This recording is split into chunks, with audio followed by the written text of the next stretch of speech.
Cette cérémonie de célébration de la 61e édition de la Journée mondiale de l'Afrique commémore la date anniversaire de la naissance de l'Organisation de l'Unité africaine. Désormais, chaque 25 mai, les dignitaires du continent se mobilisent pour échanger sur les défis et perspectives du continent.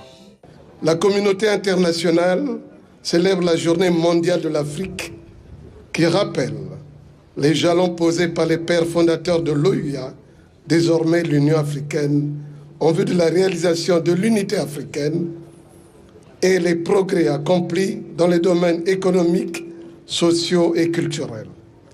Elle a été perçue par les Africains comme un moment de joie, de fierté pour le chemin parcouru, mais aussi de recueillement et de méditation sur l'avenir de notre continent.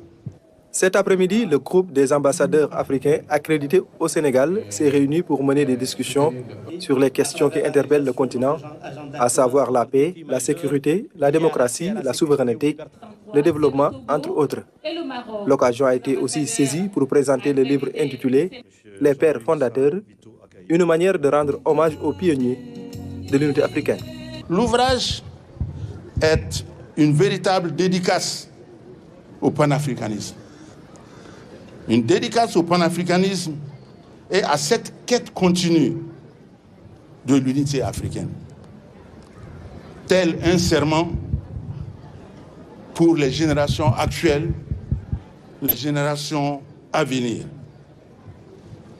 Le serment qui raconte l'histoire des pères fondateurs de l'OUA et de l'UA, afin que se souvienne à jamais la parole prononcée par les pères fondateurs qui ont ficelé notre destin, le destin d'une Afrique unie, solidaire et éternelle.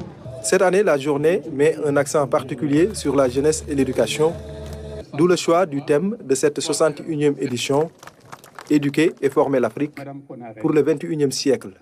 Malgré les défis auxquels le continent est confronté, je demeure convaincu que le mantra des solutions africaines aux problèmes africains prend petit à petit forme à travers la volonté des populations, surtout des femmes et des jeunes de ce continent qui ne demandent qu'à prendre en main leur propre destin.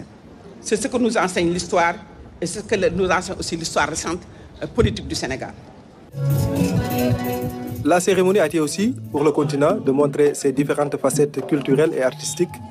Les pays participants se sont aussi rivalisés de talents sur le plan culinaire à travers des séances de dégustation.